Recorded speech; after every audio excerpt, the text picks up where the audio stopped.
it's time to sit back and relax with your favorite drink. And listen.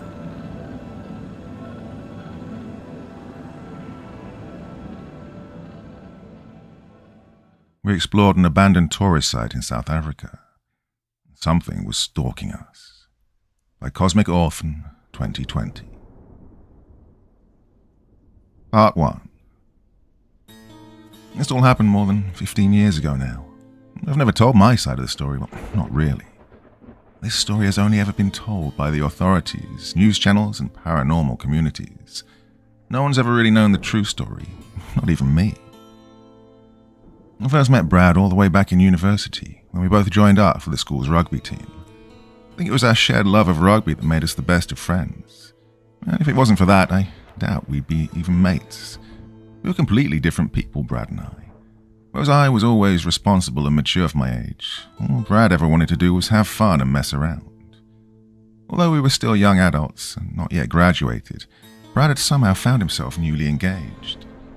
Having spent a fortune already on a silly old ring, Brad then said he wanted one last lad's holiday before he was finally tied down. Trying to decide on where we would go, we both then remembered the British Lions rugby team were touring that year. Now, if you're unfamiliar with rugby or don't know what the British Lions are, basically every 4 years the best rugby players from England, Scotland, Wales and Ireland are chosen to play either New Zealand, Australia or South Africa. That year the Lions were going to play the world champions at the time, South African Springboks. Realising what a great opportunity this was, of not only enjoying a lad's holiday in South Africa, but finally going to watch the Lions play, we applied for student loans, worked extra shifts where possible, and Brad even took a good chunk out of his own wedding funds. We planned on staying in the city of Durban for 2 weeks, in the, how do you pronounce it, KwaZulu-Natal province. We would first hit the beach, a few nightclubs, then watch the first of the 3 rugby games before flying 12 long hours back home. While organising everything for our trip, my dad then tells me Durban was not very far from where one of our ancestors had died. Back when South Africa was still a British and partly Dutch colony, my 4-time great-grandfather had fought and died at the famous Battle of Rorke's Drift, where a handful of British soldiers, mostly Welshmen, defended a remote outpost against an army of 4,000 fierce Zulu warriors, basically a 300 scenario. If you're interested, there's an old Hollywood film about it. Makes you proud to be Welsh, doesn't it? That's easy of you to say, Dad. You're not the one who's only half Welsh. Feeling intrigued, I did my research into the battle, where I learned the area that battle took place had been turned into a museum and tourist centre, as well as a nearby hotel lodge. Well, it would have been a tourist centre, but during construction back in the 90s, several builders had mysteriously gone missing. Although a handful of them were located, right bang in the middle of the South African wilderness, all that remained of them were, well, remains. For whatever reason, they died or went missing. Scavengers had then gone to the bodies. While the construction on the tourist centre and hotel lodge continued, only weeks after finding the bodies, 2 more construction workers had again vanished. They were found, mind you, but as with the ones before them, they were found deceased and scavenged again. With these deaths and disappearances, a permanent halt was finally brought to construction. And to this day, the Rorke's Drift Tourist Centre and Hotel Lodge remain abandoned, an apparently haunted place. Realising the Rorke's Drift area was only a 4-hour drive from Durban, and feeling an intense desire to pay respects to my 4-time great-grandfather, I tried all I could to convince Brad we should make the road trip. Are you mad?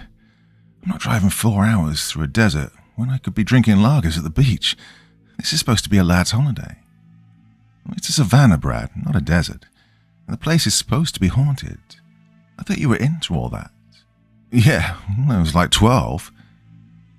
Though it took a fair bit of convincing, Brad eventually agreed to the idea. Not that it stopped him from complaining. Hiring ourselves a jeep, as though we're going on safari, we drive through the intense heat of the savannah landscape, where, even with all the windows down, our jeep for hire is no less like an oven. Jesus Christ, I can't breathe in here, Brad whined. Despite driving 4 hours through exhausting heat, I still don't remember a time when he wasn't complaining. What if there's lions or hyenas at that place? You said it's in the middle of nowhere, right? No, Brad, there's no predatory animals in the Rorke's Drift area. Believe me, I checked. Oh, that's a relief. Circle of life, my arse. 4 hours and 26 minutes into our drive, we finally reached the Rorke's Drift area. Finding ourselves enclosed by distant hills on all sides, we drove along a single stretch of sloping dirt road, which cut through an endless landscape of long beige grass, dispersed every now and then with thin, solitary trees. Continuing along the dirt road, we passed through the first signs of civilization we'd been absent from for the last hour and a half. On one side of the road were a collection of thatch-roof huts, and further along the road we then passed by the occasional shanty farm, along with closed-off fields of reared cattle. Growing up in Wales, I saw farm animals on a regular basis, but I'd never seen cattle with horns this big. Oh, Christ, Reese, look at the size of them ones, Brad mentioned, as though he really was on safari. Although there were clearly residents here, by the time we reached our destination, we encountered no people whatsoever, not even the occasional vehicle passing by. Pulling to a stop outside the entrance of the tourist centre, Brad and I peered through the entranceway to see an old building in the distance, perched directly at the bottom of a lonesome hill. "Well, that's it in there?" asked Brad underwhelmingly. "God, this place is really a shithole. There's barely anything here." "Well, they never finished building this place, Brad. That's what makes it abandoned." Leaving our jeep, we then made our way through the entranceway to stretch our legs and explore around the centre grounds. Approaching the lonesome hill, we soon saw the museum building was nothing more than an old brick house, containing few remnants of weathered white paint. The roof of the museum was red and rust-eaten, supported by warped wooden pillars creating a porch directly over the entrance door. While we approached the museum entrance, I tried giving Brad a history lesson of the Rorke's Drift battle, not that he showed much interest. "So, before they turned all this into a museum, this is where the old hospital would have been for the soldiers." "Wow, that's great." Continuing to lecture Brad, simply to punish him for his sarcasm, Brad then interrupted my train of thought. "Reese, what the hell are those?" "What the hell's what?" Peering forward to where Brad was pointing, I soon saw amongst the shade of the porch there were 5 dark shapes pinned on the walls. Couldn't see what they were exactly, but something inside me now chose to raise alarm. Entering the porch to get a better look, we then saw the dark round shapes were merely nothing more than African tribal masks. Masks displaying a far from welcoming face. "Well, that's disturbing." Turning to study a particular mask on the wall, the wooden face appeared to resemble some kind of predatory animal. Its snout was long and narrow, directly over a hollowed-out mouth containing 2 rows of rough, jagged teeth. Although we didn't know what animal this mask was depicting, judging from the snout and long pointed ears, this animal was clearly supposed to be some sort of canine. "Hey, what do you suppose this is meant to be? A hyena or something?" Brad pondered. "No, I don't think so. Hyena's ears are round, not pointy. Also, there aren't any spots."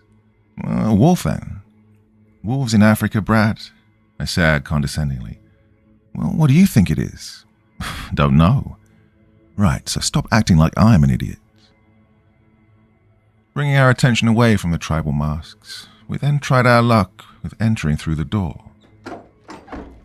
Turning the handle, I tried and forced the door open, hoping the old wooden frame would simply wedge the door shut. Oh, that's a shame. I was hoping it wasn't locked. Gutted the 2 of us couldn't explore inside the museum, I was ready to carry on exploring the rest of the grounds, but Brad clearly had different ideas. "Well, that's all right," he said, before striding up to the door and taking me fully by surprise. Brad unexpectedly slammed the outside of his trainer against the crumbling wood of the door. With a couple more tries, he successfully broke the door open to my absolute shock. "Oh, what have you just done, Brad?" I yelled, scolding him. "Oh, I'm sorry. Didn't you want to go inside? That's vandalism, that is." Although I was now ready to head back to the jeep before anyone had heard our breaking in, Brad, in his own careless way, convinced me otherwise. "Reese, there's no one here. We're literally in the middle of nowhere right now. No one cares we're here. No one probably cares what we're doing. So let's just go inside and get this over with, yeah?" Feeling guilty about committing forced entry, I was still determined to explore the inside of the museum, and so, with a probable look of shame on my sunburnt face, I reluctantly joined Brad through the doorway. "I can't believe you just done that, Brad." "Yeah, well, I'm getting married in a month. I'm stressed." Entering inside the museum, the room we now stood in was completely pitch black. So dark was the room, even with the beaming light from the broken door, I had to run back to the Jeep and grab our flashlights. Exploring around the darkness, we then made a number of findings. Hanging from the wall on the room's right-hand side was an old replica painting of the Rorke's Drift battle. Further down, my flashlight then discovered a poster for the 1964 film Zulu, starring Michael Caine, as well as what appeared to be an inauthentic cowhide war shield. Moving further into the center, we then stumbled upon a long wooden table, displaying a rather impressive miniature of the Rorke's Drift battle, in which tiny figures of British soldiers defended the burning outpost from spear-wielding Zulu warriors. Why did they leave all this behind? I wondered to Brad. Wouldn't they have brought it all away with them? Why are you asking me? This all looks rather... Shit, Brad startlingly wailed. What is it? I asked. Startled beyond belief, I now followed Brad's flashlight with my own towards the far back of the room. When the light exposed what had caused his outburst, I soon realized the darkness around us had played a mere trick of the mind. For heaven's sake, Brad, they're just mannequins. Keeping our flashlights on the back of the room, what we saw were 5 mannequins dressed as British soldiers from the Rorke's Drift battle, identifiable by their famous red coat uniforms and beige pith helmets. Although these are nothing more than old museum props, it was clear to see how Brad misinterpreted the mannequins for something else. Christ, I thought I was seeing ghosts for a second. Continuing to shine our flashlights upon these mannequins, the stiff expressions on their plastic faces were indeed ghostly. So much so, Brad was more than ready to leave the museum. Right, I think I've seen enough. Let's head out, yeah? Exiting from the museum, we then took to exploring further around the site grounds. Though the grounds mostly consisted of long, overgrown grass, we next explored the empty stone brick insides of the old Rorke's Drift chapel, before making our way down the hill to what I wanted to see most of all. Marching through the long grass, we next came upon a waist-high stone wall. Once we climbed over to the other side, what we found was a weathered white pillar, a memorial to the British soldiers who died at Rorke's Drift. Approaching the pillar, I then enthusiastically scanned down the list of names until I found one name in particular. Foster, C. James, C. Jones, T. There he is. Williams, J. What? That's your great-granddad, is it? Yeah, that's him. Private John Williams. Fought and died at Rorke's Drift, defending the glory of the British Empire. You don't think his ghost is here, do you? Remarked Brad, either serious or mockingly. Well, for your sake, I hope not. The men in my family were never fond of Englishmen. That's because they're more fond of sheep. Brad, that's no way to talk about your sister.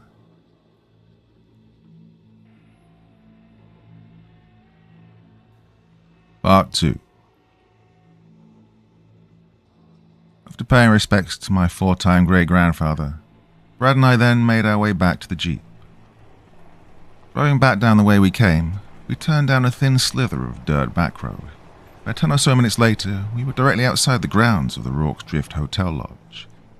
Again leaving the Jeep, we entered the cracked pavement of the grounds, having mostly given way to vegetation, which led us to the 3 round and large buildings of the lodge. The 3 circular buildings were painted a rather warm orange, so as to give the impression the walls were made from dirt, where on top of them the thatched decor of the roofs had already fallen apart, matching the boarded-up windows of the terraces. So this is where the builders went missing.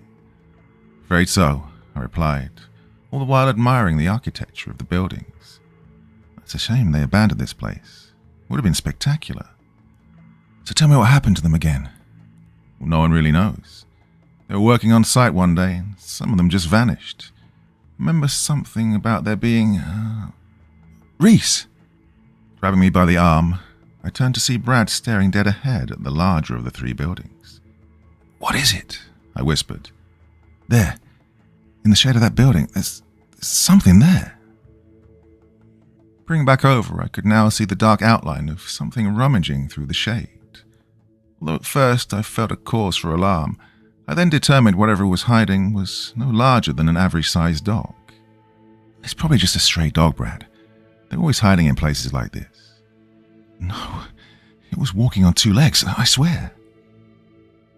Continuing to stare over at the shade of the building, we waited patiently for whatever this was to make its appearance known. By the time it did, Brad and I realized what had given us caution. It wasn't a stray dog or any other wild animal, but something we could communicate with.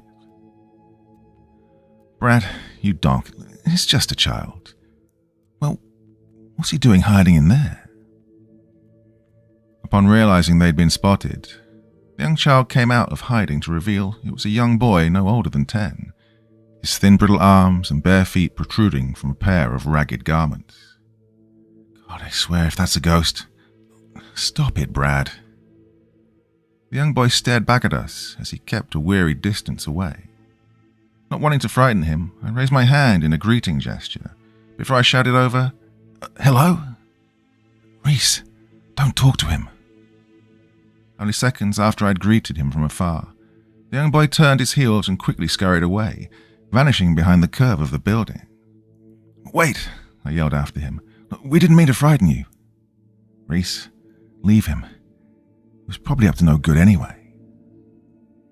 Cautiously aware that the boy might be running off to tell others of our presence, Brad and I decided to head back to the Jeep and call it a day. However, making our way out of the grounds, I noticed our Jeep in the distance looked somewhat different, almost as though it was sinking into the entranceway dirt. Feeling in my gut that something was wrong, I hurried over towards the Jeep. To my utter devastation, I now saw what was so different. "Oh, God, no," I cried out. Circling around the Jeep, Brad and I realized every single one of the vehicle's tires had been emptied of air. Or more accurately, the tires had been slashed. "What the hell, Reese?" "I know, Brad. I know. Who the hell did this?" Further inspecting the Jeep and the surrounding area, Brad and I then found a trail of small, bare footprints leading away from the Jeep and disappearing into the brush. "Oh, they're child footprints, Brad. It was that little shit, wasn't it? No wonder he ran off in a hurry." "How could it have been? We only just saw him at the other end of the grounds." "Well, who else could have done it?" "Obviously another child." Well, Brad and I honestly didn't know what we were going to do. There was no phone signal out here. With only one spare tire in the back, we were more or less good and stranded. "That's just great. The game's in a couple of days, and now we're going to miss it. What a great holiday this turned out to be." "Would you shut up about the bloody game? We'll be fine, Brad." "How? How are we going to be fine? We're in the middle of nowhere. We don't even have a phone signal." "Well, we don't have any other choice, do we? Obviously, we're going to have to walk back the way we came and find help from one of those farms." "Are you mad? It's going to take us a good half hour to walk back up there. Reese, look around. The sun's already starting to go down, and I don't want to be out here when it's dark." Spending the next few minutes arguing, we eventually decided on staying the night inside the Jeep, where, by the next morning, we would try and find help from one of the nearby shanty farms. By the time the darkness had well and truly set in, Brad and I had been inside the Jeep for several hours. The night air outside the Jeep was so dark we couldn't see a single thing, not even a piece of shrubbery. Although I was exhausted from the hours of driving and unbearable heat, I was still too scared to sleep, which is more than I could say for Brad, even though Brad was more visibly terrified than I was. It was going to take more than being stranded in the African wilderness to deprive him of his sleep. After a few more hours had gone by, it appeared that I did in fact drift off to sleep, because stirring around in the driver's seat, my eyes opened to a blinding light seeping through the Jeep's back windows. Turning around, I realized the lights were coming from another vehicle parked directly behind us, and amongst the silent night air outside, all I could hear was the humming of the other vehicle's engine. Not knowing whether help had graciously arrived or if something far worse was in store, I quickly tried to shake Brad awake beside me. "Brad, wake up! Wake up!" "What?" "Brad, there's a vehicle behind us." "Oh, thank God." Without even thinking about it first, Brad tried exiting the Jeep, but after I pulled him back in, I then told him we didn't know who they were or what they wanted. "I think they want to help us, Reese." "Don't be an idiot. Do you have any idea what the crime rate is like in this country?" Trying my best to convince Brad to stay inside the Jeep, our conversation was suddenly broken by loud and almost deafening beeps from the mysterious vehicle. "God, what the hell do they want?" Brad wailed next to me, covering his ears. "I think they want us to get out." The longer the two of us remained undecided, the louder and longer the beeps continued to be. The aggressive beeping was so bad by this point that Brad and I ultimately decided we had no choice but to exit the Jeep and confront whoever this was. All right, we're getting out." Opening our doors to the dark night outside, we moved around to the back of the Jeep, where the other vehicle's headlights blind our sight. Still making our way round, we then heard a door open from the other vehicle, followed by heavy and cautious footsteps. Blocking the bright headlights from my eyes, I tried to get a look at whoever was strolling towards us. Although the night around here was too dark and the headlights still too bright, I could see the tall silhouette of a single man in what appeared to be worn farmer's clothing, hiding his face underneath a tattered baseball cap. Once me and Brad saw the man striding towards us, we both halted firmly by our Jeep. Taking a few more steps forward, the stranger also stopped a meter or two in front of us, and after a few moments of silence, taken up by the stranger's humming engine moving through the headlights, the man in front of us finally spoke. "You know your boys are trespassing," the voice said, gurgling the deep words of English. Not knowing how to respond, Brad and I paused on one another before I then worked up the courage to reply. We didn't know we were trespassing." The man now didn't respond, appearing to just stare at us both with unseeing eyes. "I see you boys are having some car trouble," he then said, breaking the silence. Ready to confirm this to the man, Brad already beat me to it. "Yeah, no shit, mate. Some little turd came along and slashed our tires." Not wanting Brad's temper to get us in any more trouble, I gave him a stern look as if to say, "Let me do the talking."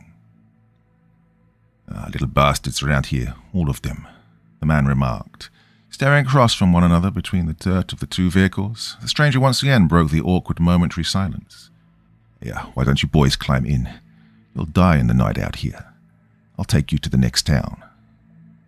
Brad and I again shared a glance to each other, not knowing if we should accept this stranger's offer of help, or take our chances the next morning. Personally, I believed if the man had wanted to rob or kill us, he would probably have done it by now. Considering the man had pulled up behind us in an old Wrangler, and judging by his worn clothing, he was most likely a local farmer. Seeing the look of desperation on Brad's face, he was even more desperate than me to find our way back to Durban, and so, very probably taking a huge risk, Brad and I agreed to the stranger's offer. "Right, go get your stuff and put it in the back," the man said, before returning to his Wrangler. After half an hour had gone by, we were now driving on a single stretch of narrow dirt road. I sat in the front passenger seat next to him, while Brad had to make do with sitting alone in the back.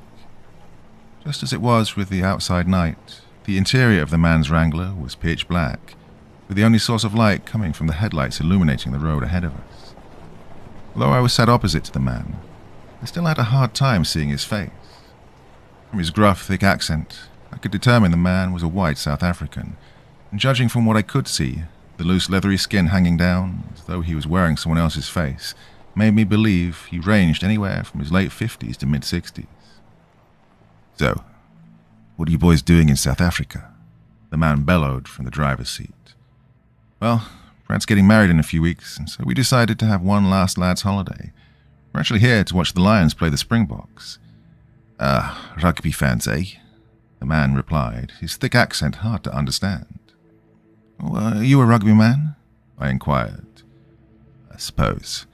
Played a bit when I was a young man, before they let just anyone play. Though the man's tone didn't suggest so, I felt that the remark was directly aimed at me. So, what brings you to this godforsaken place? Sightseeing? You could say that, I replied, now feeling too tired to carry on the conversation. Hey, so, is it true what happened back there? Brad unexpectedly yelled from the back. You know, the missing builders. Did they really just vanish? Surprised to see Brad finally take an interest in the lore of Rorke's Drift, I rather excitedly waited for the man's response.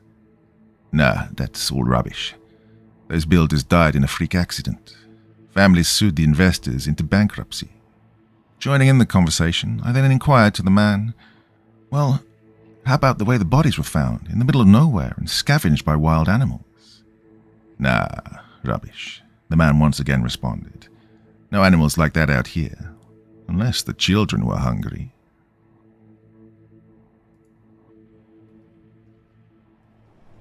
Part 3. After 20 more minutes of driving, we still appeared to be in the middle of nowhere, with no clear signs of a nearby town. The inside of the Wrangler was dead quiet now, the only sound heard being the hum of the engine and the wheels grinding over dirt. So, we nearly there yet, or what? Complained Brad from the back seat, like a spoilt child on a family road trip. Not much longer now, the man said, without moving a single inch of his face away from the road in front of him. Right, it's just the games this weekend, and I'll be damned if I miss it. Ah, right, the game. A few more unspoken minutes went by, continuing to wonder how much longer we would be to reach the next town, and the man's gruff voice broke through the silence. Hey, either of you boys need to piss? Trying to decode what the man said, I turned back to Brad, before we then realized he was asking if either of us needed to relieve ourselves. Although I was myself holding in a full bladder of urine from a day of non-stop hydrating, peering through the window to the pure darkness outside, well, neither I nor Brad wanted to leave the Wrangler. Although I already knew there were no big predatory animals in the area, I still didn't like the idea of something like a snake coming along to bite my ankles while I was relieving myself on the side of the road. I'll wait, I think. Judging by his momentary pause, Brad was still clearly weighing up his options before he too decided to wait for the next town. Yeah, I think I'll hold it too. Yeah, you sure about that? Asked the man. We still have a way to go.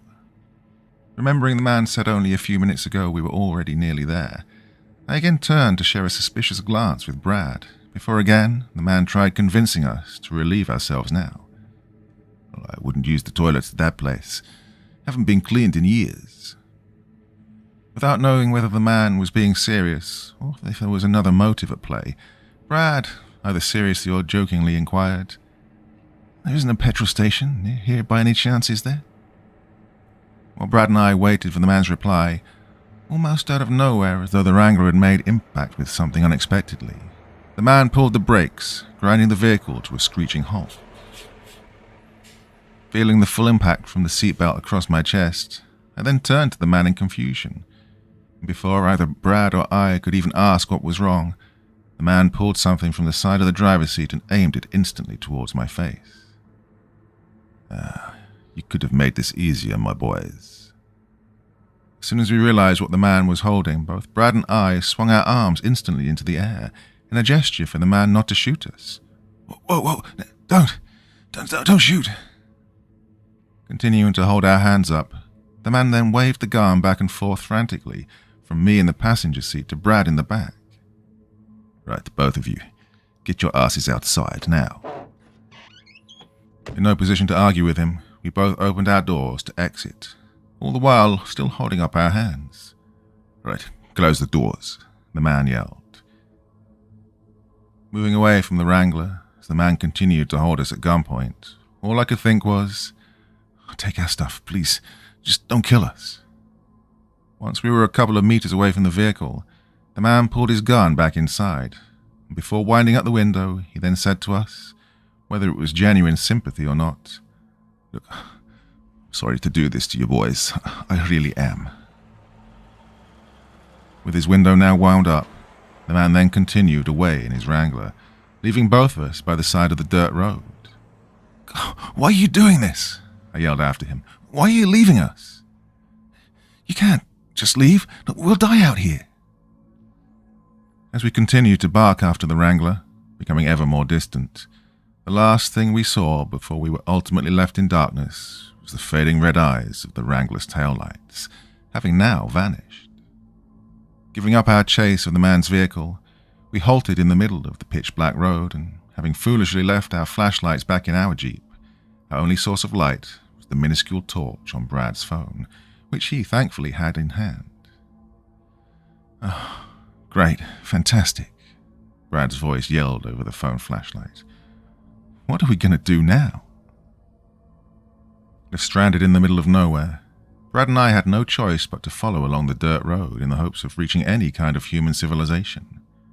Although we were both terrified beyond belief, I tried my best to stay calm and not lose my head. But Brad's way of dealing with the terror was both to complain and blame me for the situation we were in. Oh, we really had to visit your granddad's grave, didn't we? Drop it, Brad, will you? I told you coming here was a bad idea. Now look where we are. Don't even bloody know where we are. Well, how the hell did I know this would happen? I said defensively. Really? You're the one that's always calling me an idiot. Leading the way with Brad's phone flashlight, we continued along the winding path of the dirt road, which cut through the plains and brush. Well, whenever Brad and I weren't arguing with each other to hide our fear, we were accompanied by only the silent night air and the chirping of nocturnal insects. Minutes later, into our trailing of the road, Brad then broke the tense silence between us to ask me, why the hell did it mean so much for you to come here? Just to see your great-granddad's grave? How was that a risk worth taking? Too tired and, most of all, too afraid to argue with Brad any longer, I simply told him the truth as to why coming to Rorke's Drift was so important to me. Brad, what do you see when you look at me? I asked him, shining the phone flashlight towards my body. Brad took a good look at me, before he then said, in typical Brad fashion, I see an angry black man in a red Welsh rugby shirt. Exactly, I say.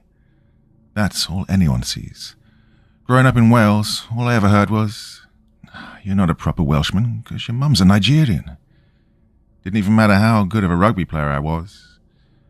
Well, as I continued on with my tangent, I noticed Brad's angry, fearful face turn to what I could only describe as guilt, as though the many racist jokes he'd said over the years had finally stopped being funny. But when I learned my great-great-great-granddad had died fighting for the British Empire, I don't know, it finally made me feel proud of something. Once I'd finished blindsiding Brad with the motives for coming here, we both remained in silence as we continued to follow the dirt road. Although Brad had never been the sympathetic type, I knew his silence was his way of showing it. Before he finally responded, yeah, I kind of get that. I mean, Brad, hold on a minute, I interrupted before he could finish. Although the quiet of the night had accompanied us for the last half hour, I suddenly heard a brief but audible rustling far out into the brush. Do you hear that? I asked. Staying quiet for several seconds, we both tried to listen out for that accompanying sound. Yeah, I can hear it, Brad whispered. What is that? I don't know. Whatever it is, it sounds close by. We again heard the sound of rustling coming from behind the brush, but now the sound appeared to be moving, almost like it was flanking us. Reese, it's moving. Yeah, I know, Brad. What if it's a predator? Look, there aren't any predators here. Probably just a gazelle or something. Continuing to follow the rustling with our ears, I realized whatever was making it had more or less lost interest in us. All right. I think it's gone now. Come on, we better get moving. We returned to following the road, not wanting to waste any more time with unknown sounds. But only 5 or so minutes later, feeling like we were the only animals in a savannah of darkness, the rustling sound we'd left behind returned. bloody sound's back," Brad said in his wearisome voice. "Are you sure it's not following us? It's probably just a curious animal, Brad." "Yeah, that's what concerns me." Again, we listened out for the sound, and like before, the rustling appeared to be moving around us. But the longer we listened, out of some fearful primal instinct, the sooner we realized the sound was following us through the brush, and it was no longer alone. "Reese, I think there's more than one of them. Just keep moving, Brad. They'll lose interest eventually. God, where's Mufasa when you need him?" We then made our way down the dirt road at a faster pace, hoping to soon be far away from whatever was following us. But just as we thought we'd left those sounds behind, they once again returned, but this time in more plentiful numbers. "Bloody hell, there's more of them." Not only were there more of them, the sounds of the rustling were now heard from both sides of the dirt road. "Brad, keep moving." The sounds were indeed now following us, and while they followed, we began to hear even more sounds, but different sounds. Sounds of whining, whimpering, chirping, and even cackling. "For God's sake, Reese, what are they?" "Just keep moving. They're probably more afraid of us than we are of them." "Yeah, I doubt that." And the sounds continued to follow and even flank ahead of us, all the while growing even louder. The sounds of whining, whimpering, chirping, and cackling becoming louder still and audibly more excited. It was now clear these animals were predatory, and regardless of whatever they wanted from us, Brad and I knew we couldn't stay to find out. "Screw this. Brad, let's run. Just leg it."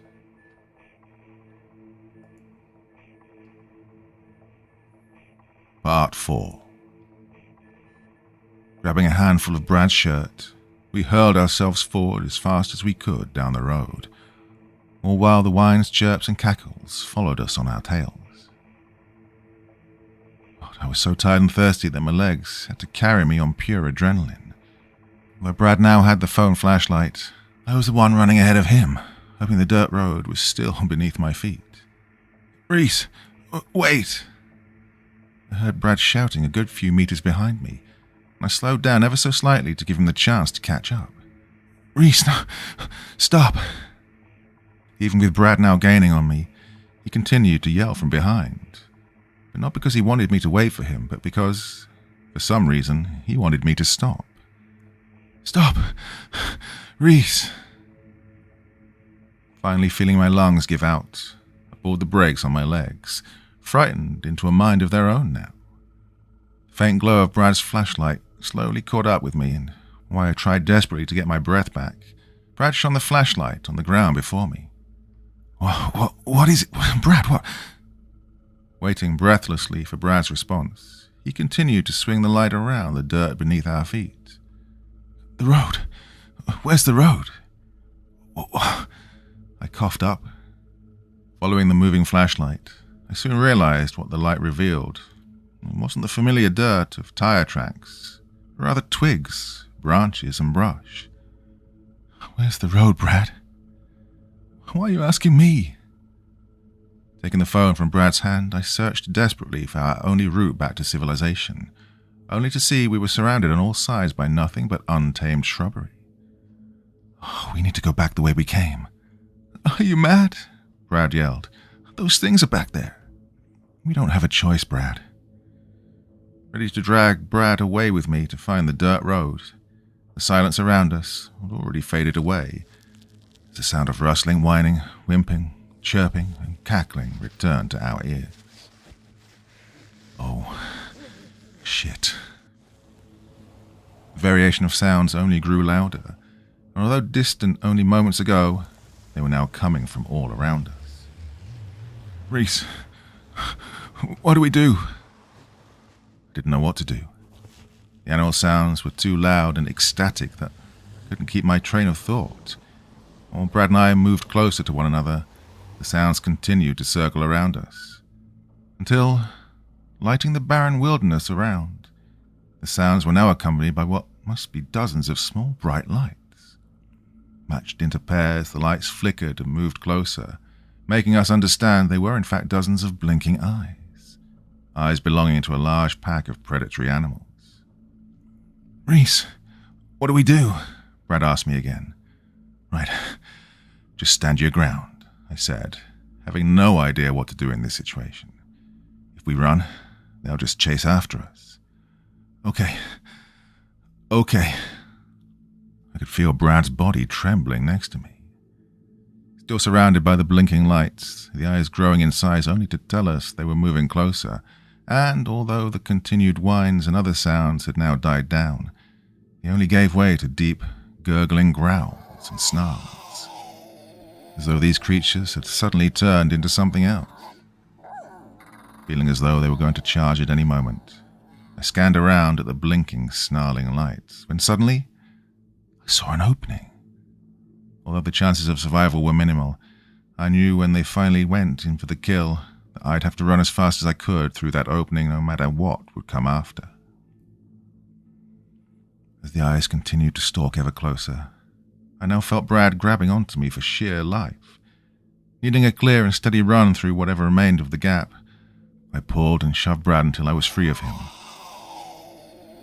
Then the snarls grew even more aggressive, now almost a roar, as the eyes finally charged full throttle at us. "Run!" I screamed, either to Brad or just to myself. Before the eyes and whatever else could reach us, I dropped the flashlight and raced through the closing gap. I could just hear Brad yelling my name against the snarls, and when I raced forward, the many eyes only moved away, in the direction of Brad behind me. "Reese!" I heard Brad continuously scream, until his screams of my name turned to screams of terror and anguish. "Reese! Reese!"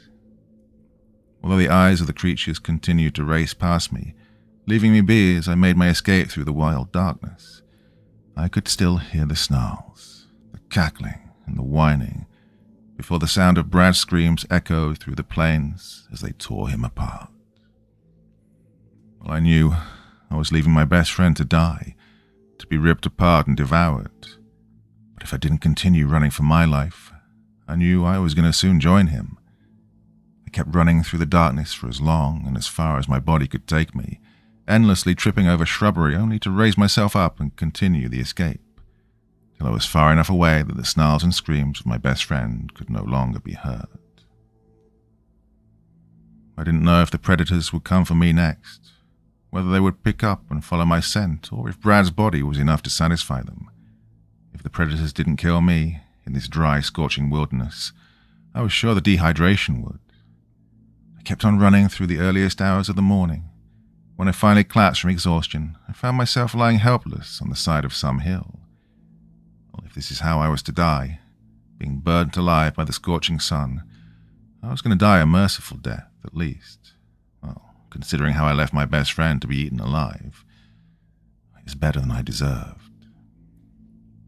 Feeling the skin of my own face, arms and legs burn and crackle, I felt surprisingly cold.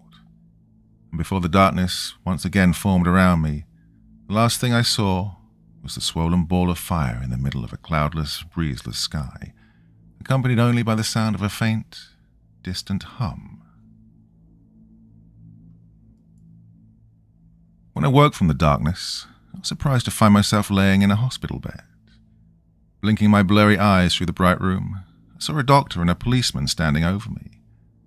After asking how I was feeling, the policeman, hard to understand due to my condition and his strong Afrikaans accent, told me I was very lucky to still be alive. Apparently a passing plane had spotted my bright red rugby shirt upon the hill, and that's how I was rescued. Inquiring as to how I found myself in the middle of nowhere, I told the policeman everything that had happened. Our exploration of the tourist centre, our tires being slashed, the man who gave us a lift only to leave us on the side of the road, and the unidentified predators that attacked us. Once the authorities knew of the story, they went looking around the Rorke's Drift area for Brad's body, as well as for the man who'd left us for dead. Although they never found Brad's remains, they did identify shards of his bone fragments, scattered and half buried within the grass plains. As for the unknown man, authorities were never able to find him. When they asked whichever residents who lived in the area, they all apparently said the same thing.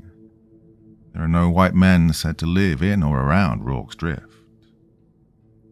Based on the descriptions of the animals that attacked us, as well as Brad's bone fragments, zoologists said that the predators must have been spotted hyenas or African wild dogs. They could never determine which one. The whines and cackles I described to them were perfectly matched to spotted hyenas, as well as the fact that only Brad's bone fragments were found. Hyenas are supposed to be the only predators in Africa, except for crocodiles, that can break up bones and devour a whole corpse. The chirps and yelping whimpers I also described the animals with, along with the teeth marks left on the bones, matched only with African wild dogs. But there's something else. The builders who went missing all the way back when the tourist centre was originally built, the remains that were found, well, they also appeared to be scavenged by spotted hyenas or African wild dogs. Now, what I'm about to say next is the whole mysterious part of it. Apparently there are no populations of spotted hyenas or African wild dogs said to live around the Rorke's Drift area. So how could these species, responsible for Brad's and the builders' deaths, have roamed around the area undetected for the past 20 years? Well, once the story of Brad's death had become public news, many theories would be acquired over the next 15 years. More skeptical true crime fanatics say the local Rorke's Drift residents are responsible for the deaths. According to them, the locals abducted the builders and left their bodies to the scavengers. When Brad and I showed up on their land, they simply tried to do the same thing to us. As for the animals we encountered, they said I merely hallucinated them due to dehydration. Although they were wrong about that, they did have a very interesting motive for these residents. Apparently, the residents' motive for abducting the builders, and us, two British tourists, was because they didn't want tourism taking over their area and way of life, and so they did whatever they needed to stop the opening of the tourist centre. And as for the more out-there theories, paranormal communities online have created two different stories. One story is the animals that attacked us were really the spirits of dead Zulu warriors who died in the Rorke's Drift battle, and believing outsiders were the enemy invading their land, they formed into predatory animals and killed them. As for the man who left us on the roadside, these online users also say the locals abduct outsiders and leave them to the spirits as a form of appeasement. Others in the paranormal community say the locals are themselves shapeshifters, some sort of South African skinwalker, and they were the ones responsible for Brad's death. Apparently this is why the authorities couldn't decide what the animals were, because they turned into both hyenas and wild dogs, which I guess could explain why there was evidence for both. Now, if you were to ask me what I think, I honestly don't know what to tell you. All I really know is that my best friend is dead. The only question I ask myself is why I didn't die alongside him. Why did they kill him and not me? Were they really the spirits of Zulu warriors? Seeing a white man in their territory, they naturally went after him. But I was the one wearing a red shirt, the same colour the British soldiers wore in the battle. Shouldn't it have been me they went after? Or maybe, like some animals, these predators really did only see black and white. It's a bit of a painful irony, isn't it? I came to Rorke's Drift to prove to myself I was a proper Welshman, and it turned out my lack of Welshness is what potentially saved my life. But who knows? Maybe it was my 4-time great-grandfather's ghost that really saved me that night. I guess I do have my own theories after all. A group of paranormal researchers recently told me they were going to South Africa to explore the Rorke's Drift Tourist Centre. They asked if I'd do an interview for their documentary. I told them all to go to hell, which is funny because I also told them not to go to Rorke's Drift. Although I said I'd never again return to that evil, godless place, that wasn't really true. I always go back there. I always hear Brad's screams. I'll hear the whines and cackles of the creatures as they tear my best friend apart. That place really is haunted, you know, because it haunts me every night.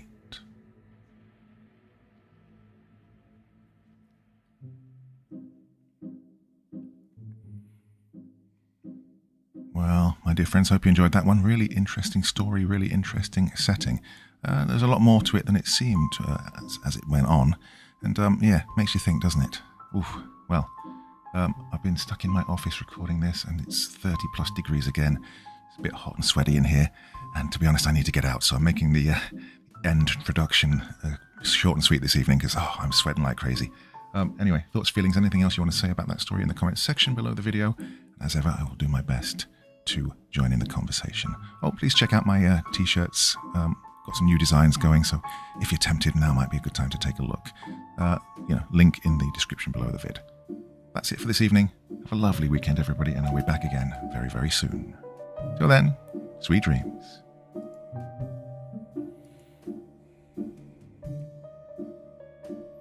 Thank you so much for taking the time to listen to this story today. Really means a lot to me and to the author of the story, of course. Well, if you want to know more about me, I'm pretty much everywhere on social media. You can find me on Facebook, Twitter, Instagram. You can download my music on SoundCloud. I've got a Patreon if you feel like. Throw me $1 or $2. Very much appreciated. And of course, on Reddit, I have a place where you can leave stories if you want me to read one that you've written. Well, hoping to see you all again very soon.